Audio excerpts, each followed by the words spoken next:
SC का जो cream layer लाया गया, वर्गीकरण वो आर्थिक आधार पर लाया गया, लेकिन यह जातीय आधार पर बाबा साहब ने संविधान के अंदर निहित किया। मांग है कि क्रीम लीड कोटा है उसको असलीपुर जिला के अंदर दलसिंह सराय अनुमंडल SC ST का जो आरक्षण में वर्गीकरण का माननीय सुप्रीम कोर्ट का जो फैसला है उसको वापस लेने के लिए आज पूरी दलित जो है एकत्रित रूप से SC ST ने सड़क में उतरकर ये सुप्रीम कोर्ट को और सरकार को आह्वान कर रहे हैं। संविधान का अपमान है, दलितों का अपमान है, इसको वापस ले, अन्यथा ये अभी बहुत छोटा आंदोलन है। आने वाले समयों में सुप्रीम कोर्ट का भी घेराव करेंगे हम लोग, लोकसभा से विधानसभा तक घेराव कर और इसको निरस्त नाबूद करने का काम करेंगे। जिस तरह से आप देखें SC ST का जो क्रीम लेयर लाया गया है, वर्गीकरण वो आर्थिक आधार पर लाया गया है, लेकिन यह जातीय आधार पर बाबा साहब ने संविधान के अंदर निहित किया है। और ये दलित कभी कतई बर्दाश्त नहीं करेगा। ये संविधान के साथ छेड़छाड़, ये जो बीजेपी की सरकार थी चुनाव से पहले कहा करती थी कि अगर भारतीय जनता पार्टी की सरकार बनती है तो सबसे पहले आरक्षण को हम समाप्त करेंगे, और वो डायरेक्ट रूप से नहीं, इनडायरेक्ट रूप से सुप्रीम कोर्ट के द्वारा इसको जो है फैसला सुनाया गया है। कतई दलित बर्दाश्त नहीं करेगा। ये दलित विरोधी फैसला है। बाबा साहब का जो सपना था, अरमानों है, वो हम सब मिलकर पूरा करेंगे। इस संकल्प के साथ हम लोग भारत बंद का आह्वान को सफल बनाने के लिए एकत्रित हुए। 2005 से उठता रहा है सुप्रीम कोर्ट में, क्योंकि सुप्रीम कोर्ट के 2 सदस्यीय पीठ ने इसको खारिज कर दिया था 2005 में। उसके बाद फिर अपील आया 2024 में, बहस चला। उसके बाद संविधान 7 सदस्यीय जो जज थे, 7 सदस्यीय जज ने 6 सहमति से बहुमत को पास कर दिया, और ये कहते हुए कि जो भी आर्थिक संबल हो गया है उसको वर्गीकरण किया जाए। कहीं न कहीं संविधान के लिए खतरा है, और ये वर्गीकरण करने का एक साजिश। इसमें भारत सरकार को सहयोगी पार्टी से लेकर अध्यादेश लाने चाहिए और संसद में इसका कानून बना के सुप्रीम कोर्ट का फैसला करने का काम करें। मांग है कि क्रीम लीड कोटा है उसको आले, नहीं तो जब तक आपस नहीं होता है तब तक हम लोग इसी तरह आंदोलन करेंगे।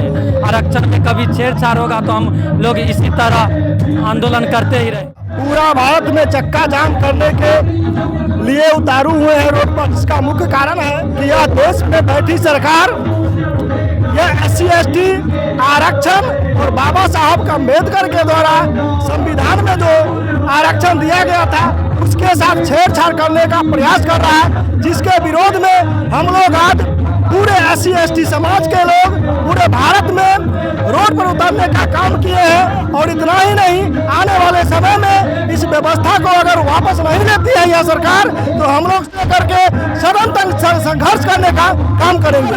आज जो यह क्रीमी लेयर की बात हो रही है, सबसे पहले हम लोग देखना चाहते हैं कि यह क्रीमी लेयर जो SC ST समाज में कुछ धनी लोग हो जाने के कारण उसको जो है सो यह आरक्षण व्यवस्था से अलग कर दिया जाएगा।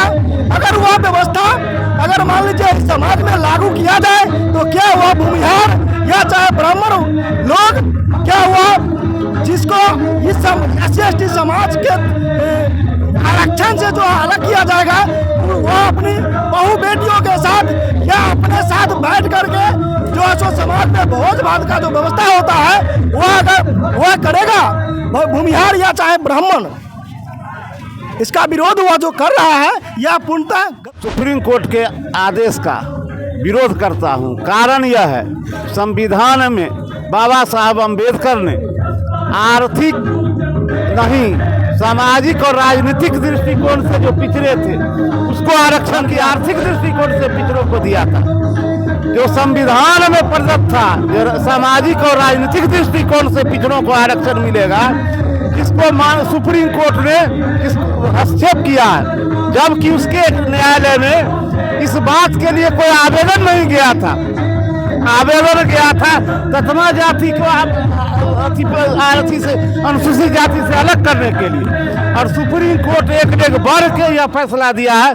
जो संविधान में आज 75% जब सरकार आरक्षण दिया उस समय में यही सुप्रीम कोर्ट कहता है कि 50% से आरक्षण ज्यादा नहीं होगा, और उच्च वर्ग के 10% लोगों को जो आरक्षण दिया जो 50% से ऊपर था उस पर सुप्रीम कोर्ट का कोई आपत्ति नहीं हुआ। इससे स्पष्ट होता है कि सत्ता के हथियारों से अनुसूचित जाति जनजाति के लोगों पर प्रहार हो रहा है, उनके हक को छीनने का प्रयास किया जा रहा है, संविधान को बदलने का प्रयास किया जा रहा है, जिसके विरोध में आज हम आंदोलन में हैं। आज सांकेतिक आंदोलन है, सरकार नहीं सुनती है तो फिर यह चरणबद्ध आंदोलन आगे होगा।